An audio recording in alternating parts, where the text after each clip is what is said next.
Oh, We'll put an Owen right on there. oh, the big O. Hang on, I got you. How come he's not? Oh, there we go. Can you hear us now? Loud and clear, buddy. We just brought you right on. Right from the start. Right from the get-go there. 7:30, man. Y'all are like running a racetrack, so I didn't want to make y'all late for your broadcast. I hate being late when I start the races, so let's get it done on time and get going. Right. Everybody pack the track. Exactly. Get out there. Come on, guys. Yeah, come on. Well, so you're down there about, 6-7 hours from us, South Texas. What's the weather like down there? Because right now it's hot as hell up here. It hadn't been bad because it's raining. It's been raining for 2 days. Oh yeah, it's been raining for 2 days. It's about 88 degrees because of the cloud cover, so hadn't been bad at all down here. Just a lot of rain. Oh, that's good. I thought I seen somebody on like a 4-day group or something was asking something about it, saying it was a burn ban down there. But that's good. You are getting some rain. I know South Texas has been suffering for some rain until I went to Australia. It flooded everything down there.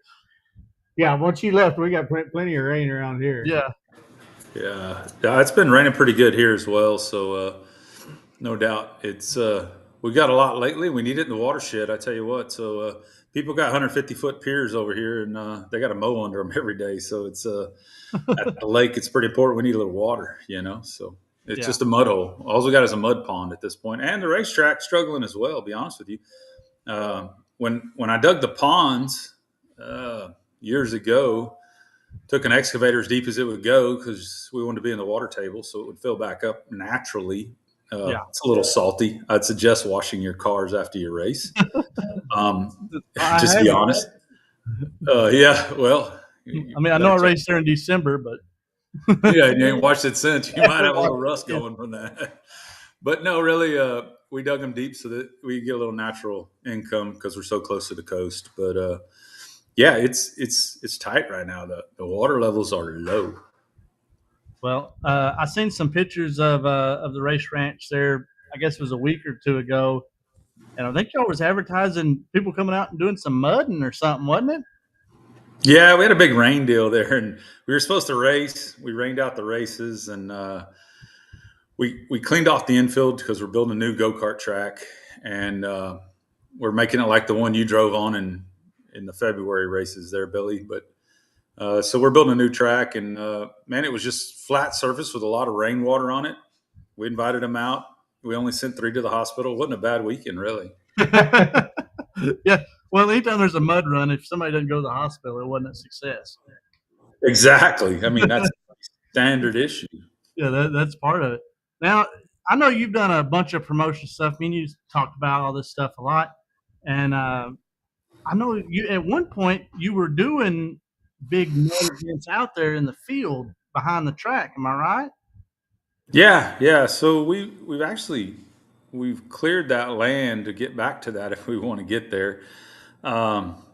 In 2012, 2011 through 2014, we did a lot of mud events there.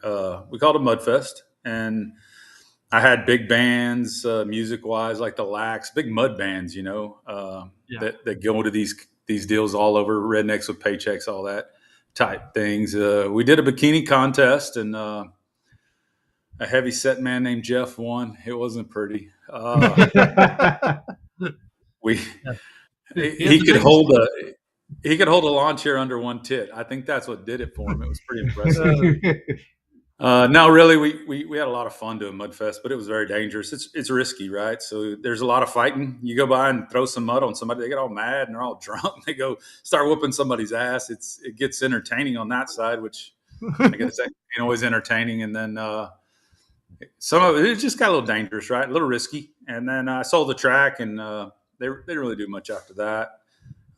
New owners kind of interested in doing it again, and I'm kind of going, well, if y'all want to, but here's the challenges, right? So The best job on the property is honestly driving the water truck, because you just drive the water truck in circles. The ladies walk up, and once you spray them off and you barely turn the PTO on, then you slam the gas, blow the bikini off, and everybody goes crazy. Next thing you know, you got 50 guys following the water truck all over the damn property. It's entertaining to say the least. Yeah. That's the easy job, huh? Yeah. I volunteered every time. Yeah. Oh, did you now? Yeah. No, I got it. I'll take care of that. Don't tell my wife. She's watching and listening. That water truck's finicky. You got to run it just right. Yeah, I'm the only one. Exactly. I don't want you burning up the clutch. Exactly right. Yeah. Don't want to hurt that thing. Yeah. So you run a bunch of different stuff. You got South Texas Race Ranch that you're running. You've got HMP Oval asphalt track that you're running. You do the go-kart stuff. Are you running any other series or anything like that? Well, me and Kay are partners in a business called IES, Innovative Event Services. Yeah. So with that, we're doing some other stuff. For instance, and we hope everybody comes out to the Atson Hopper Summers Shootout at Texana Raceway Park. 5,000 to win limiteds, 5,000 to win factory. And me and KRB are there putting that event on, helping them. They hired us and our company to come there. I think we got the Spooker and a few other events on the books already. So we're trying to do as many races as we could possibly do to help racetracks that maybe aren't prepared for a big race. You know, we got a ton of experience between us.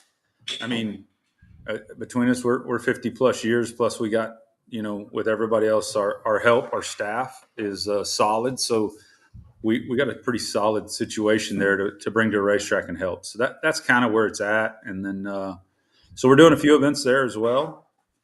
And then obviously Big O Screens. I got a call from the Moonies at Batesville wanting me to do Topless 100. And I'm like, oh shit. All right. So I got Corpus running that night. I got Houston running on the same night, which are always tough. The logistics of running two racetracks and you got to be both places.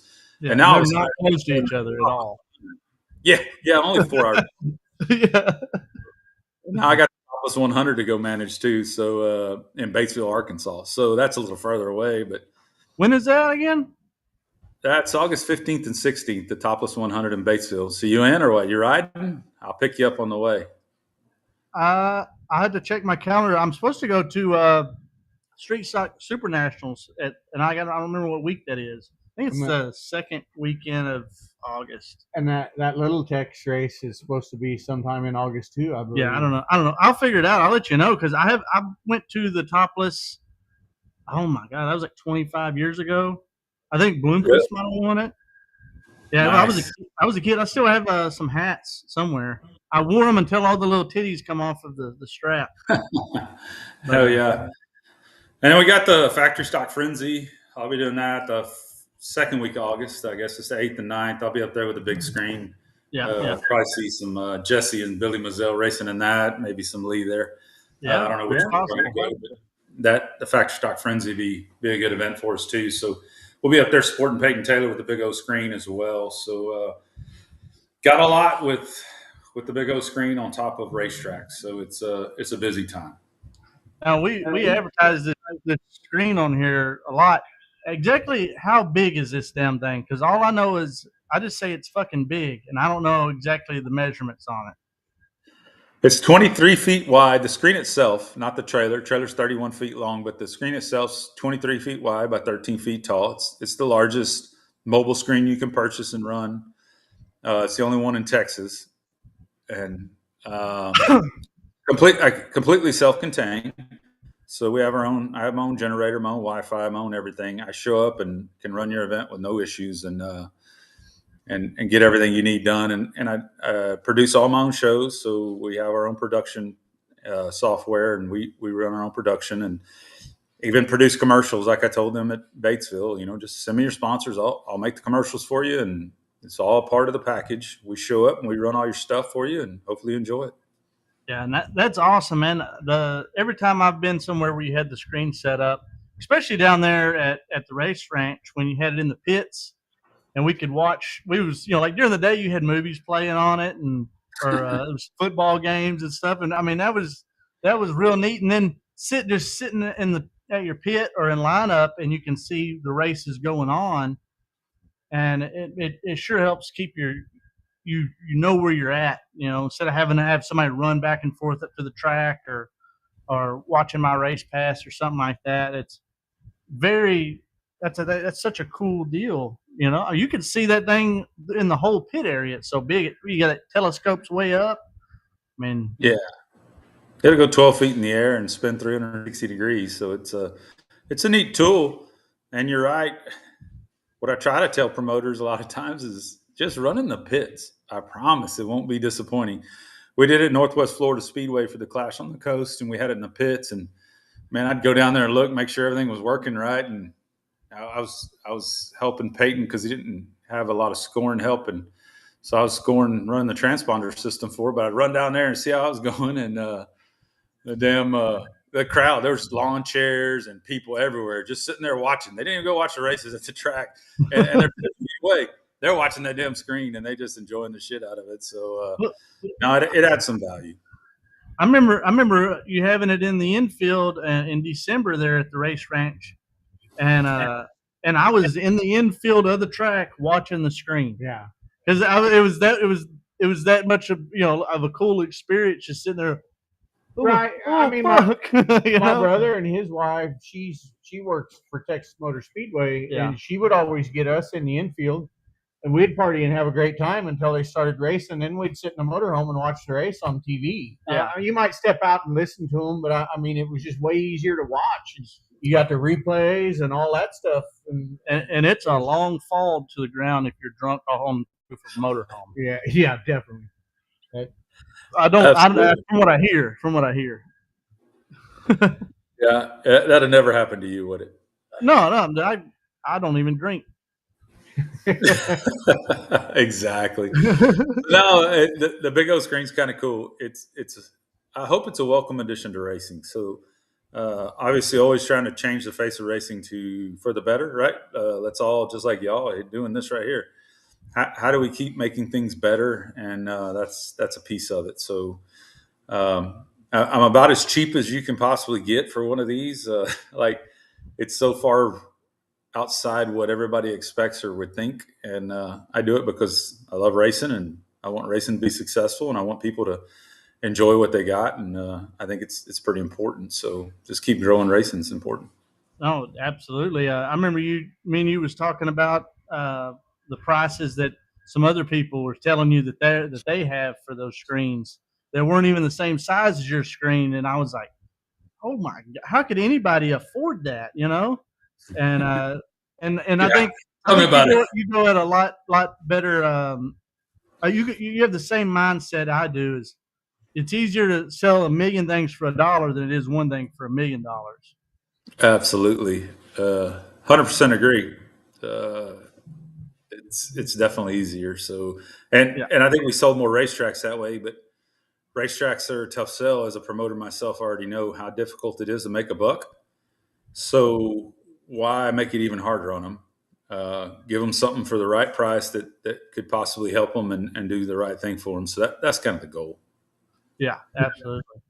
Skinny here, he says those big screens are cool. One year at California Speedway, we sat on the trailer and watched the big screen because you could see what was going on, just like Billy said.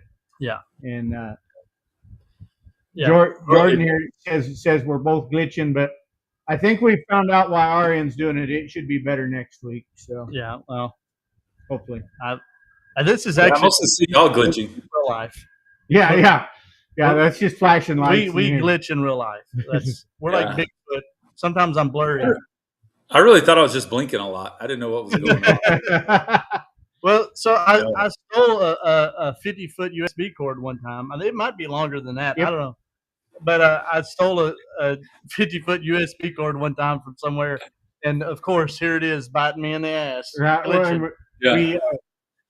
I had it all wadded up, coiled up, and then I thought, I don't remember what it was, but there was something that I used one time, and it said, be sure not to coil it up. So I strung it way out in the yard and way back, straightened it all out, and it's still glitching. But when I plug the camera directly in the computer, it doesn't do it. So Billy ordered another cable, and hopefully we'll be better next week. Yeah. It should be here on Amazon. I ordered it 20 minutes. Yeah, right. Be dropping in with a drone. Yeah, it's kind of exciting to watch y'all like that. It's okay. It kind of keeps us on our toes. Yeah. Yeah, Yeah. I think some people don't even look at us anyway. They just listen. So Hopefully nobody has epilepsy or something. Yeah. Well, you might have caused a few to have epilepsy at this point. Yeah. You know, you're talking helping Peyton Taylor, and I saw a post from him earlier this week. And he was really down on all the track bashing and all that stuff.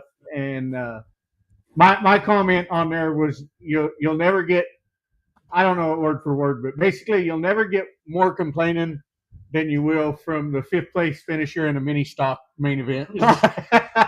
But the most complaining I ever see on a post is people that don't even go to the damn track. right.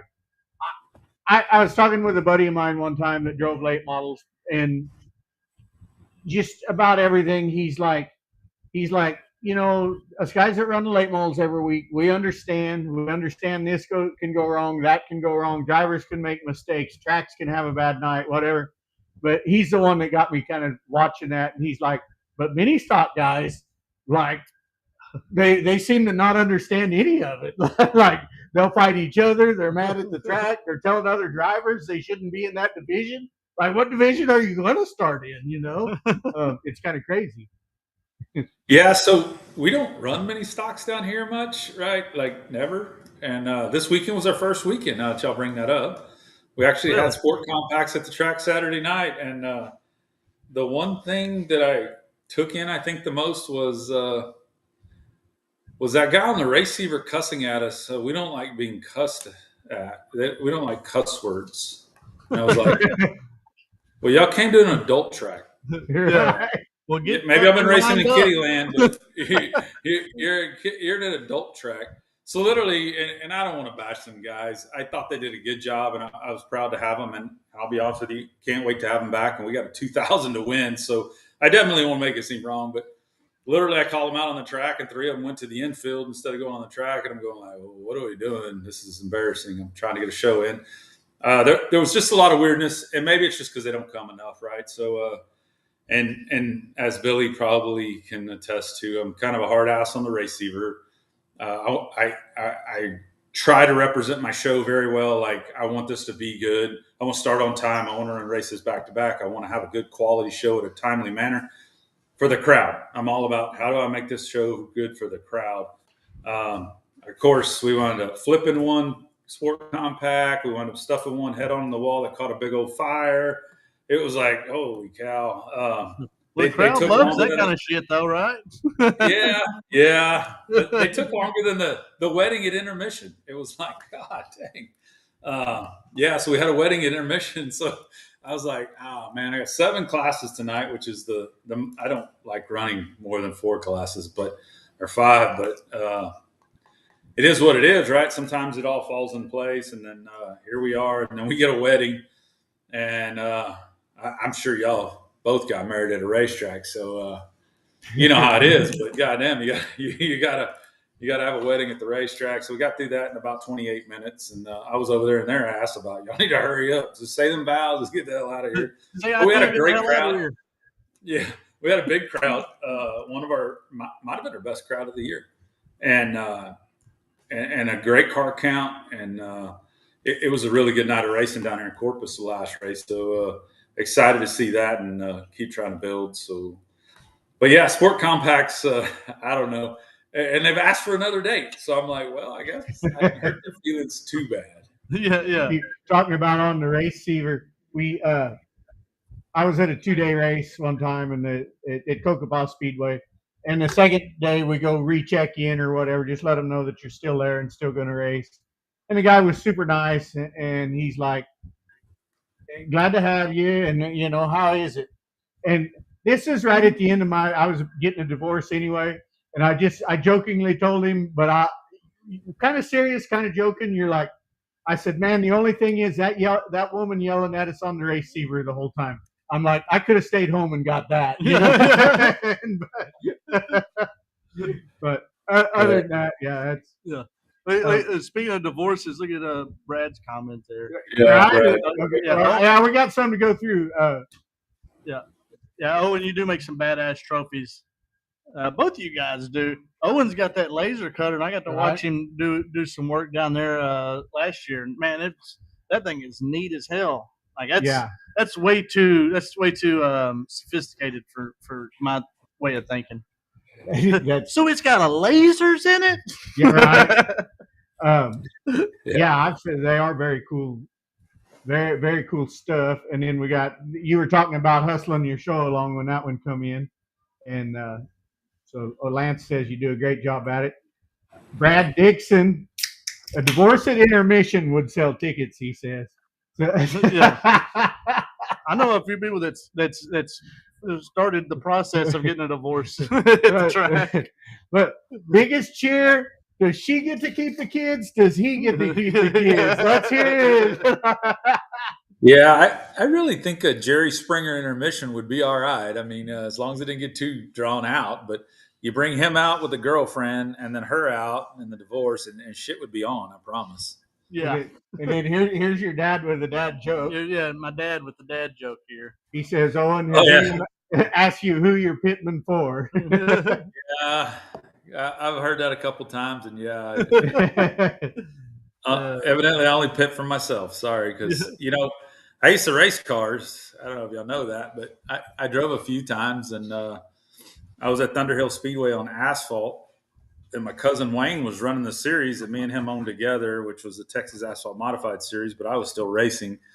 He had his back broken in San Antonio Speedway by the fire truck hit him, so it kind of ruined his racing career. But anyway, so we built the series, and then I still race. So I was driving a car for a guy I call Flash, and really nice hog chassis with the Ford motor. And man, I went on the first lap, and my cousin brought me a tire from Alexander's, had it in the shop, and we used to build cars and work for cars for them guys. And it's a brand new tire on a brand new rim. Like, man, this is good. So I put it on my right rear. Hell yeah, so staggers right. Everything's perfect, right? And this is asphalt. So I went out, and immediately it was like, what the hell? And I was like, shit, he brought me a rim that's bent as hell.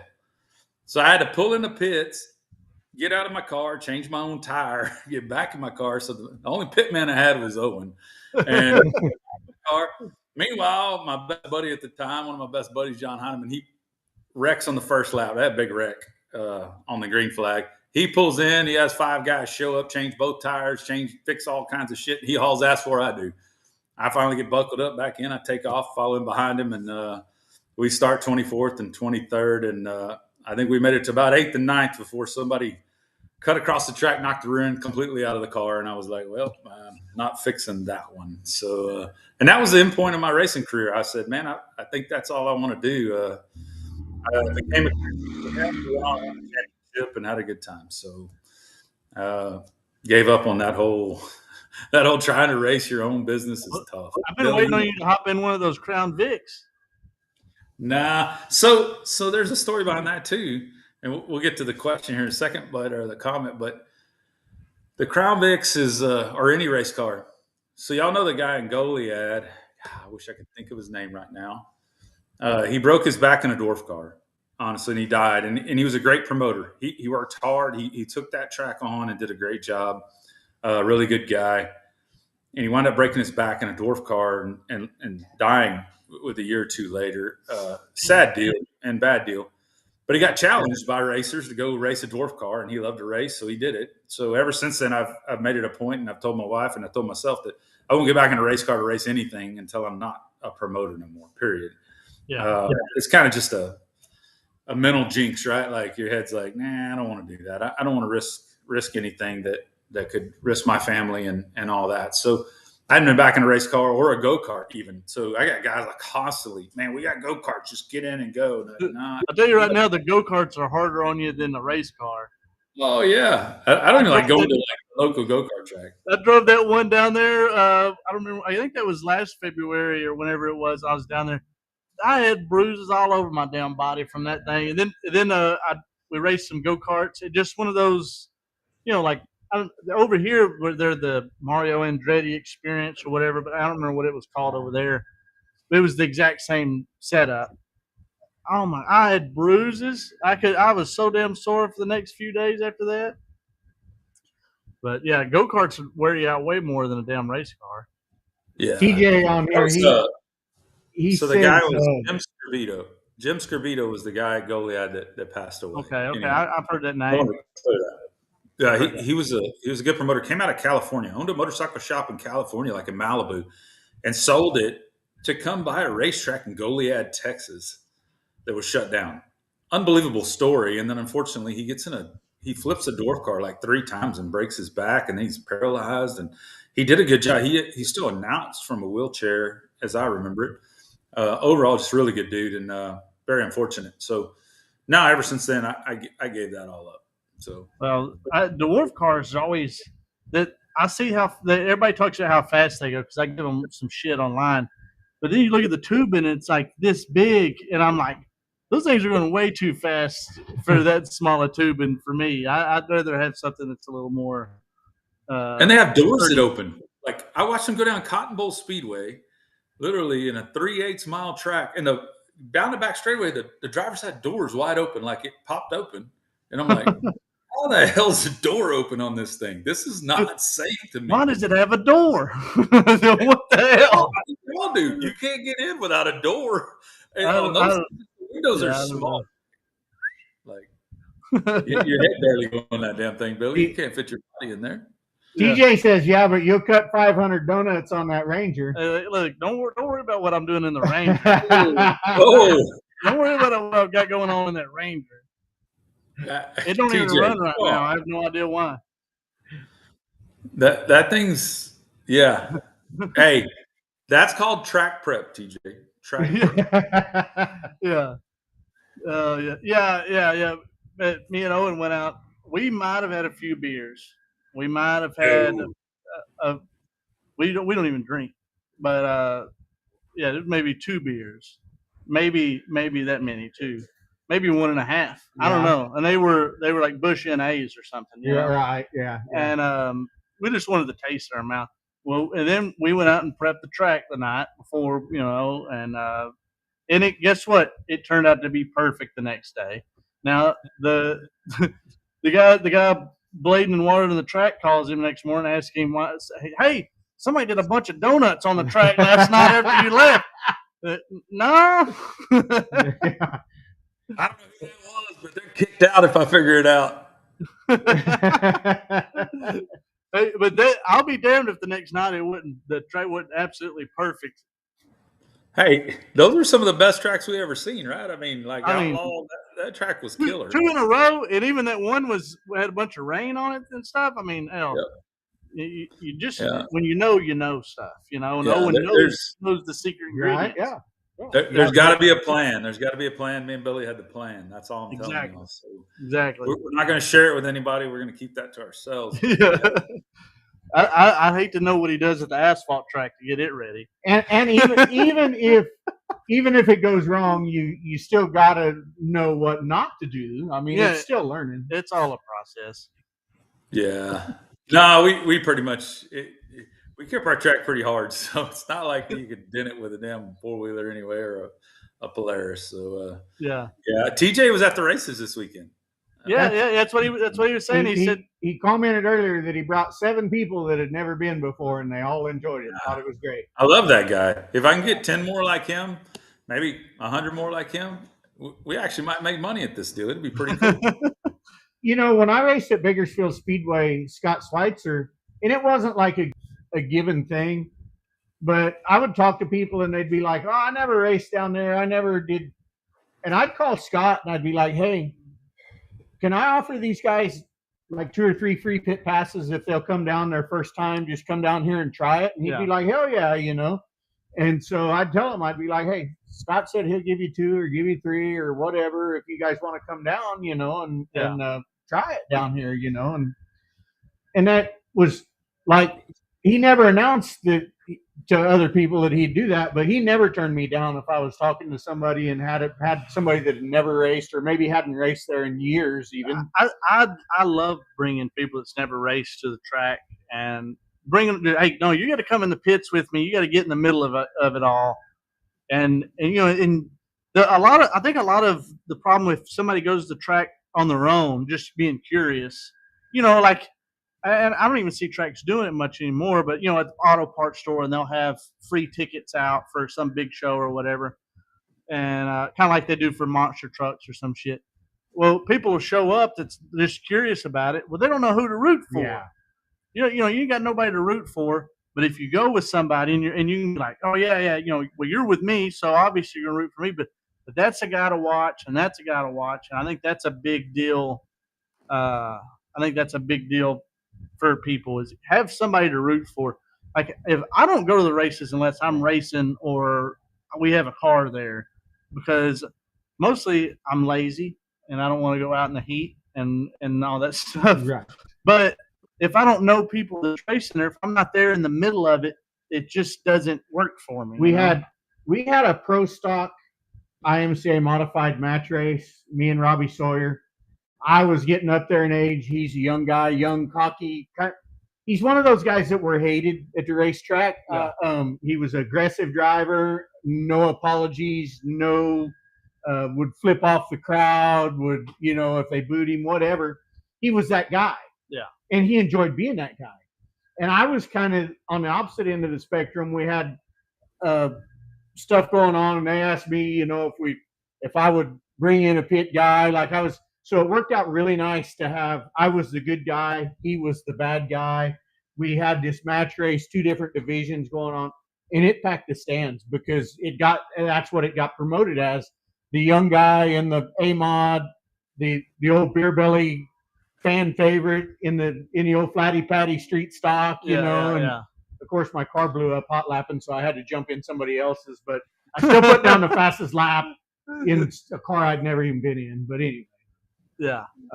That kind of that gives something that brought a crowd because it just gives them something to be a part of. I think that'd be a cool deal. Owen's got all the opportunity in the world to do something cool like that at either track. I think you've got some pretty good characters that show up at both tracks. It seems like I've only got to go to the asphalt track once, but and every time I go to one of his tracks, Jared Mompin wins, and I don't know what's up with that. But the kid's good. I can't explain it either, but he's good. So good. He's really good. So so we got Houston coming up right this weekend with sprint cars. Sprint cars at Houston ought to be just insanity. Looking forward to it. And then of course we got the Crown Vics, Billy. We got the 5.0 still out there for you, buddy.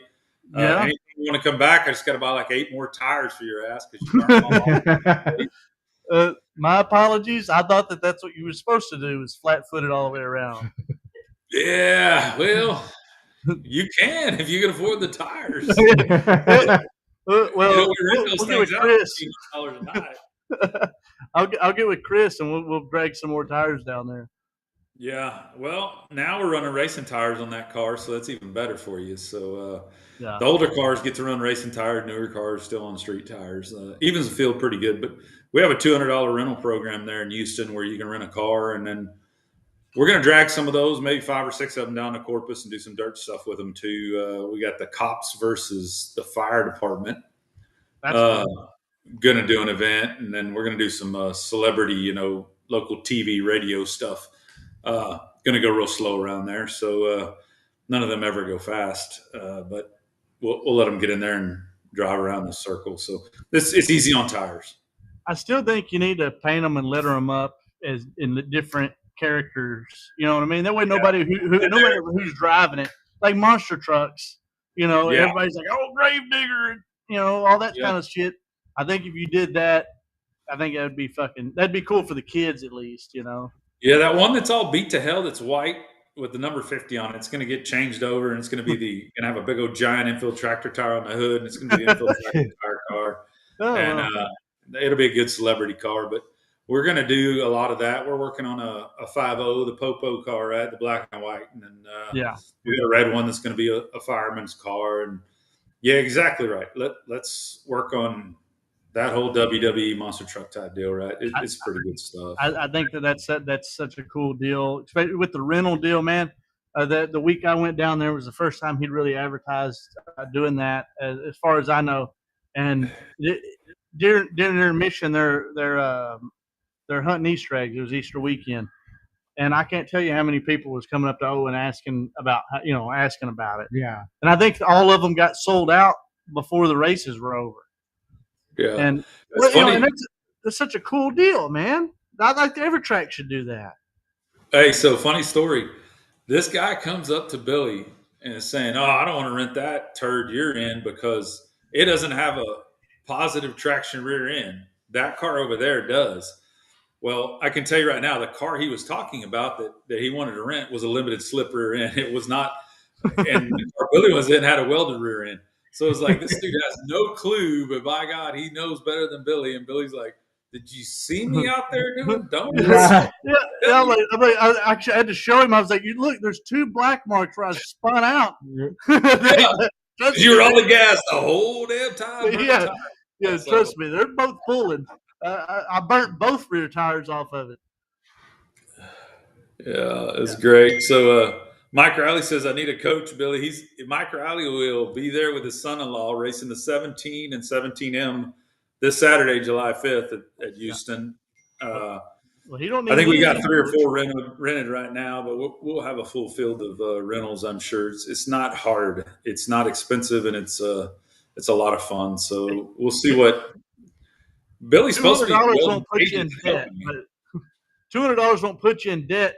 But if I was to pay $200 to race a race car for the first time, I would be in debt probably for the rest of my life. That's the thing. It's that first hit. It's the first hit. You're basically the drug dealer right now, going, "Here, the first one's on me." Yeah. Abernathy asking about KR going to drive one. Well, we had KR coming to the rain out on June 14th. KR was getting back in a race car, got him a driving suit, did everything. He's ready to go. Dude, the wheelman back in a race car. He's coming. You got a seat big enough for him? Yeah, that one. Those cars with the full containment seats, he'll fit. So we're ready to go with KR to come down there. And I had him lined up for the 17M. Well, Chad and his boy, both great racers, man. Honestly, I don't know if you know, but Ty Abernathy won both the races at Rocket last race, Friday and Saturday. So Ty and Chad were both coming down to race against KR. And I'm going to put them in the biggest turds I had, right? Like the one you drove. I'm going to put them in the biggest turd just because I think they could go out there and give old Wheelman a little hell with the old cars. And honestly, the old car, the 30 car, which looked terrible. I'm sure, Billy, you saw it. I drove it. I drove it at Race Ranch.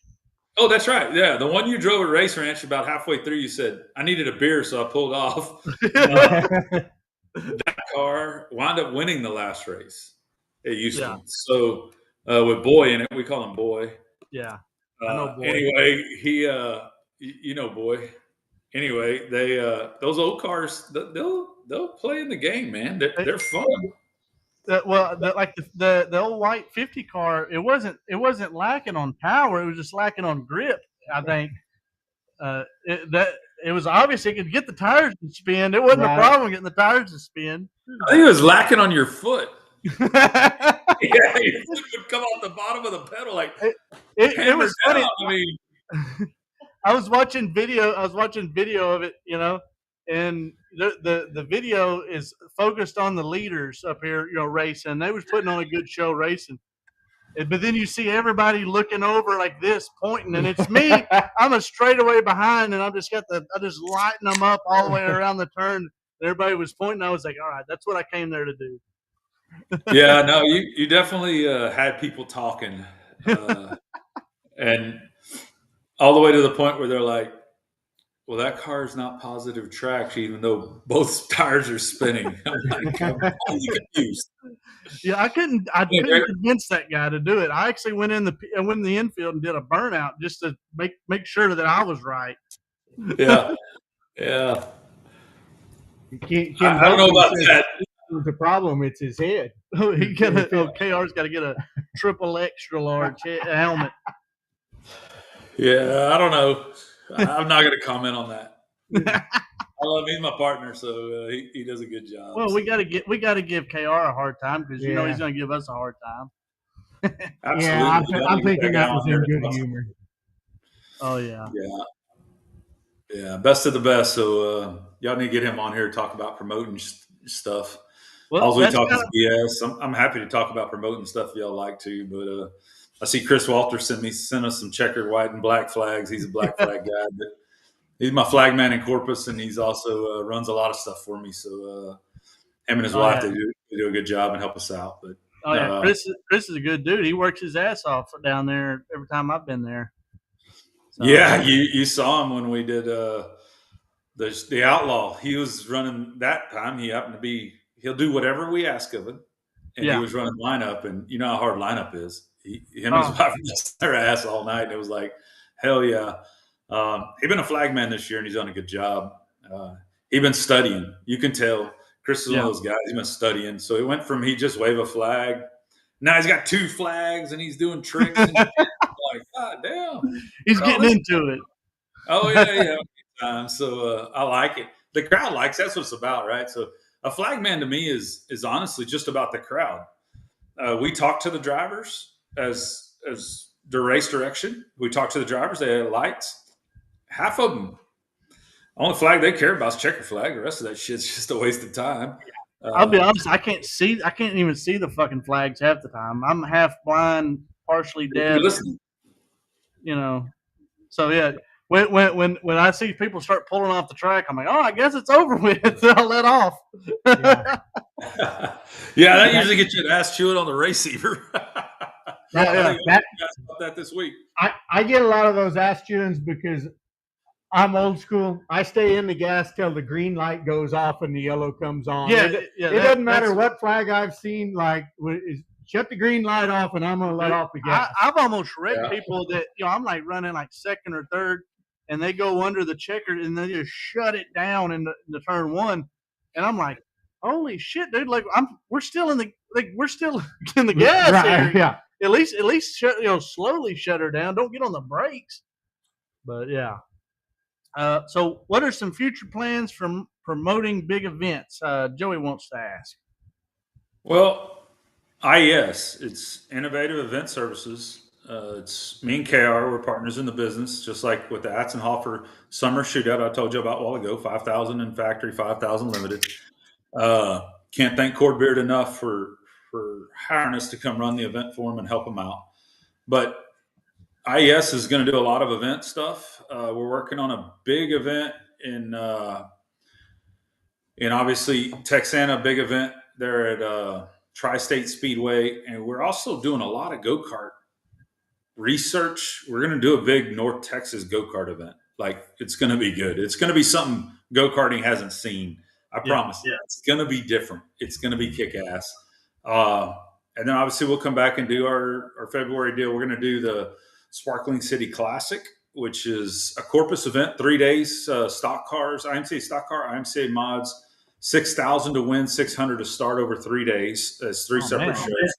So we'll have a lot of money paid out in stock cars and mods, and then we'll have factory stocks the same weekend. That'll be a big event for us. Obviously, the shootout, all those are going to be IES events. So they used to be my events. I no longer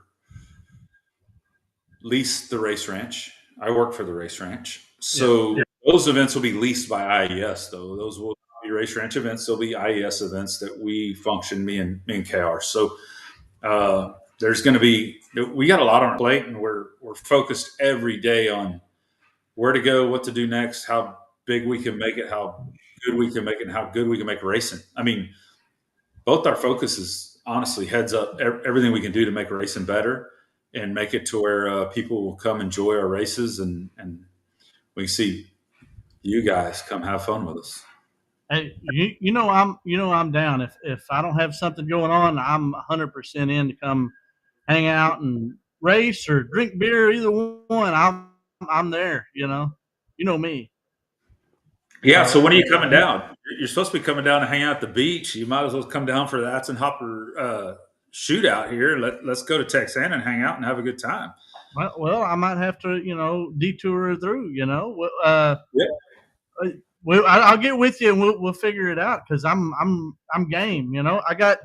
So what I got going on is I got to go to Wisconsin for a week, and then I'm coming down there for a few days, obviously, Donna's is coming in next weekend, and but I also have to get a Crown Vic ready to hit a ramp, and then I've also got to get ready for the. I got to get ready for the SuperTech 600, which I'm fairly close on that. If depending on what car I decide to run, but I got to get ready. I got to get that Crown Vic ready too because I think that's going to be a really cool deal.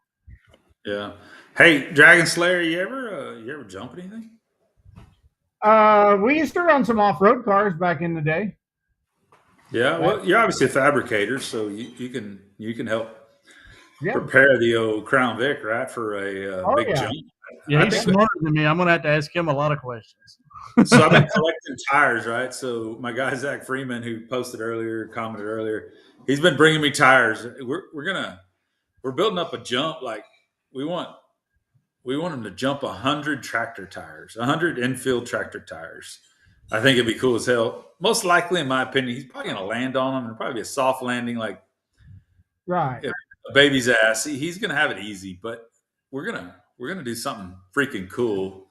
And maybe we get you to come down there and help us enjoy that and check it out. Yeah. But, we're kind of excited about a big Infield tractor tire jump. We're going to build that up. It's going to be kick-ass. It's on my bucket list, and Bubba Seals, the Seals Hot Rod Shop, donated a car for it, and me and Owen had kind of been talking about doing something like that, anyways, and it's all kind of coming together to where we're going to do something crazy here at the end of the year, I think, and I'm excited about it.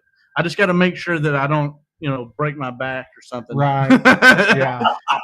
If I break an arm or a leg, that's one thing, you know what I mean? But let me just make sure that my back's still good afterwards. Yeah. So McLeavin there, he's come on, Billy, come drink a beer with us. I agree with you. Yeah, that's why I'm going to drink a bunch of beer and get loose before I get in the car. The one from Chris White's good. Yeah. Yeah, it says planning big events can be stressful, but putting people in the stands is the best. And that, it's just cool to even be a part of when you fill the stands. Like when you look around and the stands are full, like that's Owen's specialty. I feel like he's always really good at making sure the fans are enjoying the show. Yeah, and that's something I really like about Owen and the stuff that he puts on is that's his main focus. If you get some good racing going on, people are going to be there. But it's more than that too. Get people there. Yeah, this race this last weekend down here was cool because Jennifer, the one that posted that, she's an announcer there at the race ranch and at HMP. But the crowd was real interactive. You can't beat it when a crowd is cheering and yelling and getting excited and then a driver gets out of the car excited and the whole crowd goes nuts and they're yelling and hollering. I mean, that excitement from a crowd does more for a driver than anything I've ever imagined, right? So I love to see that. And man, who wants to get out of the car with like 50 people there, right? That sucks. Like, let's get out of the car when there's 1,000 people up there. That's what it's about, right? I mean, you guys know, y'all both race, so y'all know it's. Yeah, I've won the last race of the night. I've won the last race of the night, and you get out and everybody's gone because it's late as fuck. You're like, hey, this sucks. And then I've also been there when there's a huge crowd and the driver just gets out of the car and's like, it's like, be excited. You just won, dude. I know you're out of breath. We're all out of breath. Just get out, put some dents in the roof. Let's get excited about it, Get the fans on their feet. I'm a fan just as much as I am a racer, So I think definitely getting fans more involved is something that's lacking a lot on the racing side of stuff. Because when I was a kid, dude, it was like intermission always had something going on. We were always doing something. Something was always there's bicycle races and then some kind of fan shit going on every night. And now you just don't see that a lot. Unfortunately, I'm going to say I can't remember whose line this was. It's not mine, but I'll put it on announcers too. You don't really miss them or think about them until you don't have a good one. It's like It's like when you go somewhere and there's a shitty announcer, you're just like, man, this guy sucks, And then you're like, oh, so and so, then you're really appreciating those good ones. Yeah, then, yeah. And good sound systems. Our local track that we go to, and they're trying to get along and kind of underfunded, but definitely that not having a good sound system sucks up in the grandstand. Yeah. Yeah. I tell y'all, my foremost love is announcing. I would rather announce than promote any day. Just give me a job announcing, and I'm a happy dude. I pretty much tried to, over the years, I've tried to do what I can to make sure I can do any job. So I can score, I can announce, I can run the record, clean the shitters. I don't really care. I'll do whatever racetrack needs. So that should be the promoter's job, is whatever the racetrack has. There's nothing you can't do. And but foremost, I love announcing. And I had a few years where I quit when I sold the racetrack here. I started announcing at Texana, and then I started announcing at I-37. Next thing you know, I'm back in the business like deep with every weekend. I'm either at Texana or I'm at 37. I'm announcing. Me and Milton are announcing over at 37 every week. And I love announcing. It's so much fun just talking to people. I sit out in the crowd and bullshit with them, and they all look at me like I'm crazy. And then, I talk shit to them, and they love it, just like you guys talking shit on here. It's a lot of fun. Announcing's a blast. It really is.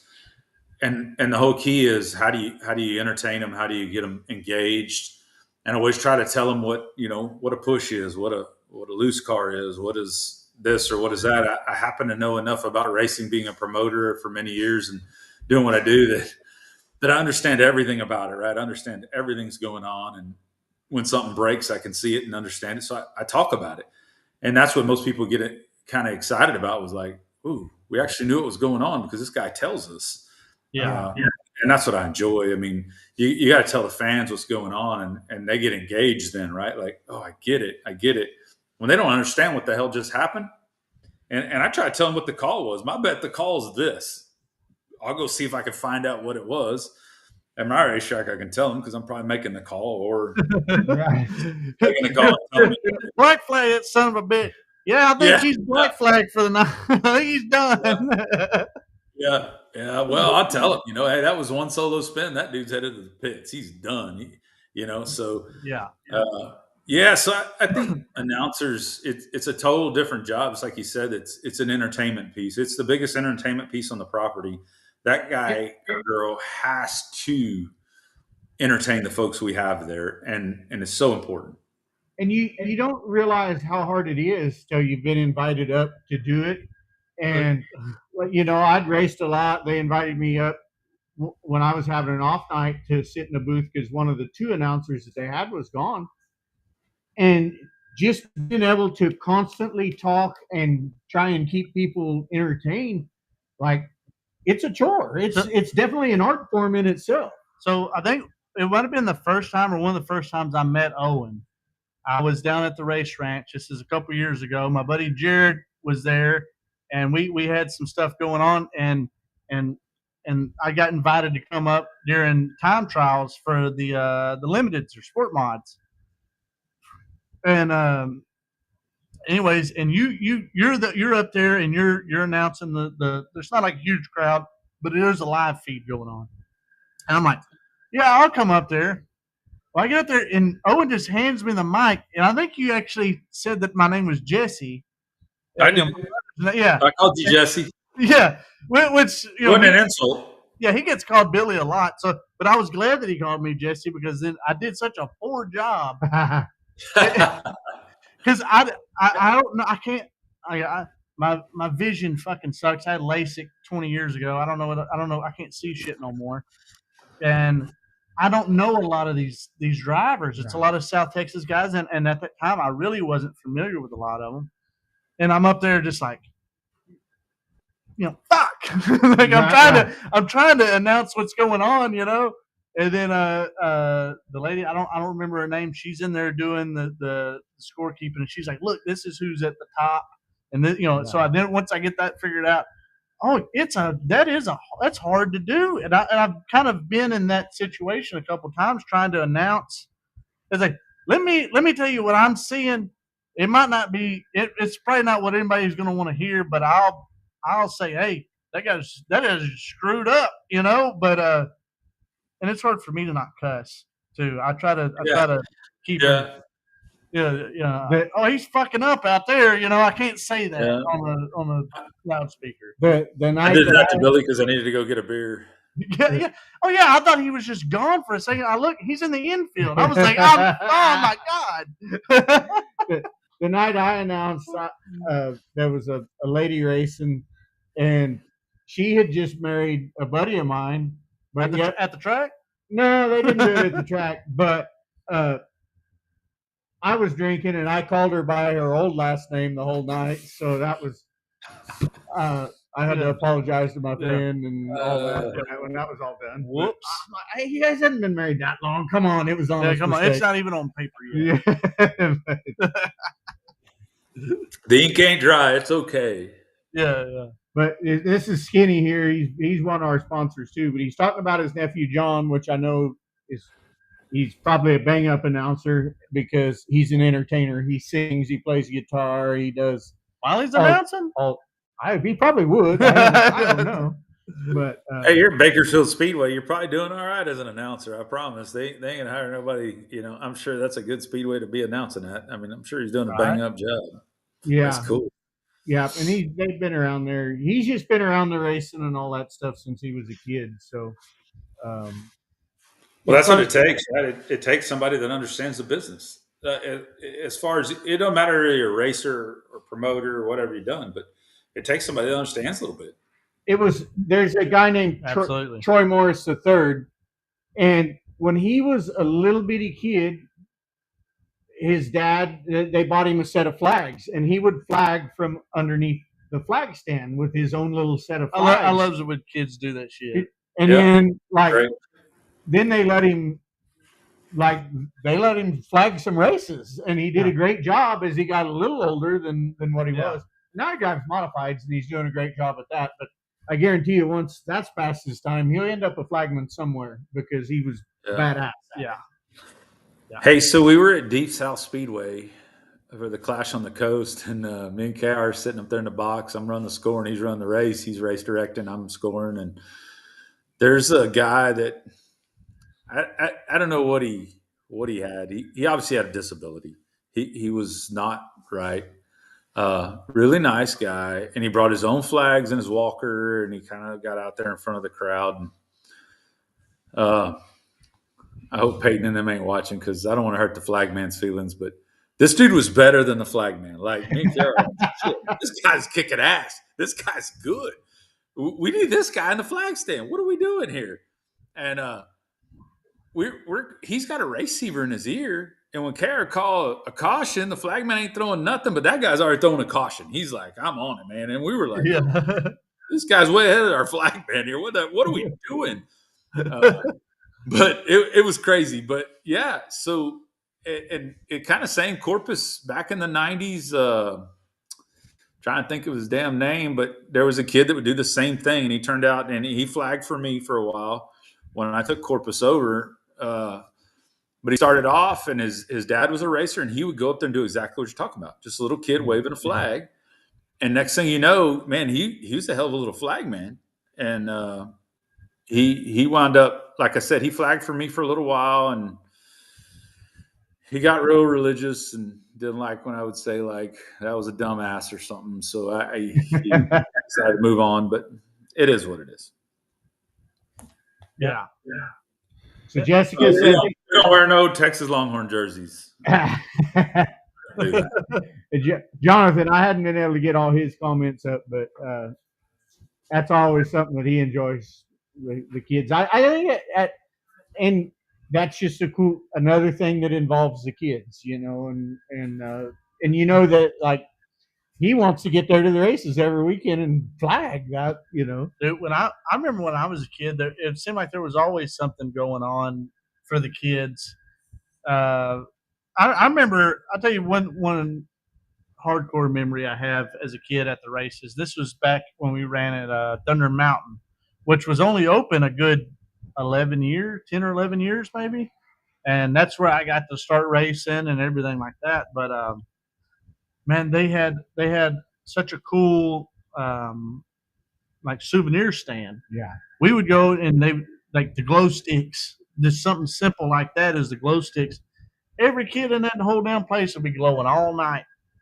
And I always just think that as a kid, I just remember that. Like it's weird going to the races now and you don't see kids running around with little checkered flags or glow sticks, just because that was such a staple in the '90s, you know. And then with the flags to go down into the pits afterwards and have the drivers sign them. So when I was in Australia, this is the second year I got to go, and even though they rained out this year, they had a pit walk deal, and after the races ran out, they all came in the pits. Now, last time we all went out on the front straightaway, and we had some little deals for people to sign and everything, and I bet I signed a few hundred autographs during that this year, and the race is already canceled and stuff.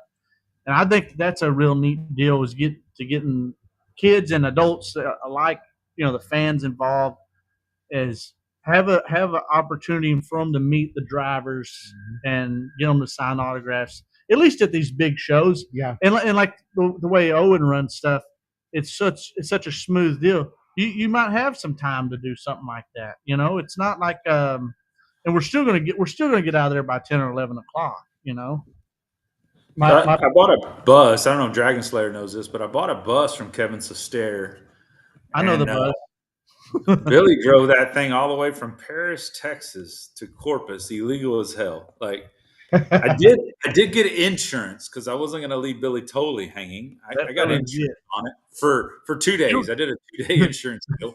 Fuel it actually had insurance. Yeah, and the heater blew the whole time. I think until you cut off a heater hose. But so the bus is the kids' bus at the track, right? And so we got this kids club. Every kid that joins gets a free T-shirt with kids club and the bus on it and all that stuff. We do a lot of what you're talking about. We do glow sticks and glow necklaces. We do these little damn wands that are light up, and you know we give these kids all kinds of stuff, trying to get the kids involved and come back. And then every week we do rides, right? Whether it be after intermission, wherever we can. We can't really do rides at intermission when there's a wedding. But when there's nothing else going on, we'll do some rides at intermission for a few minutes. And man, the kids come flock into there and one more lap. That's all I hear. One more lap. And I drive like a damn maniac. So they like shit out of it. And I get yelled at because every driver's meeting I say, hey, slow down in the pits. And I drive through the pits. It's like 90 miles an hour in a damn bus. And then I'm like, you're the dumbass here. So I get it. But anyway, man, those kids and building that whole kid deal and the kids clubs and what we all got to do as race promoters and racers is get kids involved. I mean, what else can we do to ever be successful? Well, I have a friend, Billy Simpkins, and they have, I can't remember what they call it now, and I just thought about it or I would have had it. But they have a program with special needs kids, and they pair them up with a different racer. The track lets them in, whatever, That's cool. And they pair a special needs kid up with a different racer. That racer usually brings some stuff for that kid, whatever. They just really try and involve them, and it's super cool. That's an awesome deal. And then, as I don't remember which one come first, but they actually have a prom for all these kids that don't get to go to a normal prom. And it's not, like I said, I don't remember if it started with the race deal or it started the other way, but he does a thing called Be Tough Magazine. And maybe I'll share some stuff over because it's great ideas, but definitely absolutely being the racer, you know, having the special needs kids involved with the racers is an awesome thing that he does. A night to shine, the prom thing is just a huge, massive deal. That's a heck of an undertaking. But that, and then my other buddy, Chris Kearns, he always has small trophies made, and there's one honorary main event winner for every main event. So one kid gets a little trophy and gets his picture in the win picture. And that's great. That's cool. Like I know I make a lot of trophies for him, and he's like he pays quite a bit for kids trophies. But that's a part of what he does. That's And great. I That's think great. he's going to be on next week too. Okay. Is I think what's going to happen. But Awesome. yeah, Yeah, we're trying to go on a promoters run here and get a few guys. There you go. Yeah, Guys like just you, you know. all we want to do is talk about it too. I mean, you talked about that as promote, the promoter side of things. Yeah, and you get KR on here. He's great, and yeah. there's some other great. There's a lot of great promoters in Texas. Yeah, So we want to get Peyton and KR and Chris Peyton's good. Burns and Skinny Yeah. right here, the dream team. That's what they call it, the dream when they pair the kid up with the and just it's awesome. But- Next comment's funny to me. This one, oh no, I was talking about Joey Giles getting the wives and daughters involved, right? So one of the ideas, me and KR are constantly working on how do we improve and do things innovative, like change things up. So I don't know if y'all realize I know Billy does, but we did a skeet sheet in Corpus for qualifying positions in the top 6. They had to go skeet. that thing for was the crazy. shootout. Yeah.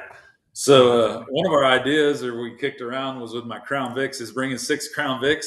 Your wife or significant other has to race for your qualifying position. That's awesome. And I really think a great divorce lawyer to sponsor that would be kicking ass. Right? So me and KR talked about having a good divorce lawyer as the sponsor and having your wife race in a 6-car field, top 6, right? They're all qualified in. Now y'all ladies, get in the Crown Vics and go racing. Here we go. And however they finish is how the husband starts. Would be a pretty entertaining piece. Absolutely. You might not have any Crown Vics left after that, just according to but some races that I've seen. But man, what a great idea that is. I think that would be that'd be fun. It'd be fun. Oh, totally absolutely. different, right? Totally draw some people to go, wow. Yeah, one of the most entertaining things I've ever seen was a powder puff race. I've seen a lady get turned and she's nosed against the back straightaway wall, and another car shoves her all the way down the back straightaway. I don't know how she flipped. There was like 3 red flags in like a 10-lap race of this powder puff. It was so entertaining. Yeah. So I mean, you kind of got to stay fresh, right? We're constantly, how do we get better? How do we do something cool for every deal, right? So that's the innovative part and innovative event services is how do we do better? I tell y'all, at the Assenhofer Summer Shootout coming up in a couple of weeks here in Texana, we're all going to the car lot because it's a car lot. Assenhofer is I think a Chevy dealership, and they're going to put key fobs in a bucket. You got to draw a key fob, and then you got to go around and see which car opens, and then you're going to get like the glove box and see what number's in there, and that's going to be your number. That's where you're drawing. But we're all going to do something with the dealership to get the sponsorship involved, right? Get the sponsors involved in something like that. So that's a whole nother piece that we're working on to pull together something that's super cool and trying to just, how many people just go draw a poker chip out of a bag? Man, we all done that shit. We all rolled a dice. Let's do something totally different. Let's get our sponsors involved, our wives involved, or whatever. Really make it random. Really, I was there for the skeet shoot deal. The skeet shoot's random. I think I might have been a little hungover to be listening to a bunch of guns, but man, that was such a neat deal. That was like because you didn't know who was going to be good at it, and neither did they. Right. It was. I don't think any of those guys had really much experience shooting. So if you're into racing as hardcore as a bunch of these guys are, you don't have time to be fucking around with shooting quail and all this dumb shit. You know what I mean? Shooting skeet. So it was a very entertaining day. And Gara was the worst shot of the whole bunch. Yeah. I was like, did he even try? Yeah. He's gonna be pissed. I don't know if he's watching or not, but he's gonna be pissed. Yeah, but that was a cool deal. That's a fun event, I think. And I don't know if you know it, Billy probably does. The winner of the skeet shoot kept a shotgun. Yeah. So It's kind of nice to get a shotgun. It didn't cost them a damn thing to come do this. He had all kinds of embroidered stuff and everything that he had done for it. It was everything was customized. Yeah, it was. Everybody got a knife, an engraved knife, knives and sixes and good. Man, it was such a cool deal, man. That was definitely a very unique way of doing stuff. Liz is asking you. Yeah. This is good. Yeah, let's see. Do I remember Lone Star at a bikini contest? I don't remember that. That might be a little bit before my time. He would remember that if he saw it. Yeah, I would have remembered that. Now my dad might remember that. Right. I'll have to ask Doug about that. Doug Ingalls. Every time I see Doug, me and him talk about something from the 80s or 90s, and he'll tell me, he said, all right, now this is how we used to cheat back then. So I love talking to Doug, and I'm definitely going to bring that up to him next time I see him because I love the Ingalls, man. They're such good people. Talking about the bikini contest, a lot has changed just kind of in what is okay to do, because like when I was young racing three-wheelers, like the guys just mugged the trophy girls down and kissed them. I mean, and I seen a track. I forget what it might be like $2 Pistol Speedway or something. I don't remember what the deal was. They were talking. They have trophy girls, and now if you don't take pictures with the trophy girls, you don't get your winnings. And I understand that from like a sponsorship point, like something it's got. But then people are raising hell about it, man. I'm like, man, who gives a shit? Back in the day, man, they'd be macking them down. Yeah, let's see. You have some good female drivers out there hard racing with the boys. I went wild when Jenny won the Fireball class last weekend. Alexis and Brianna did a great job, and the women responded to that.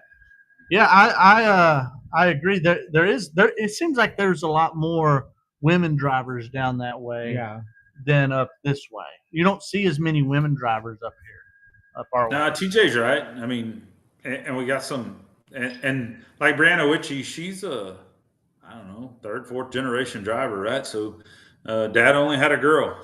Guess what? She's racing. She does a great job. Jenny Barber's brother races. Obviously, her dad is practically a Corpus legend from those CC Speedway days. Yeah. So the girls do a good job. It's really cool. That's the problem with my idea about girls going out, because these guys are going to be like, oh, we're going to hire this girl's my girl tonight. I'm married to her tonight. You know what I mean? The guys that don't have a wife, or a girlfriend, so it makes it complicated. But I don't know. We'll work through it. And the ladies deal's cool, and some of them ladies are kick ass. They race their ass off, so you can't hold it against them. They're amazing. So we love our lady racers. Oh yeah, absolutely. I like. I might give them shit online, but I do enjoy watching the lady racers doing good out there, because it kind of like you break that stereotype a little bit. I always like that. So you don't want to be the Danica Patrick out there wrecking every week. Yeah.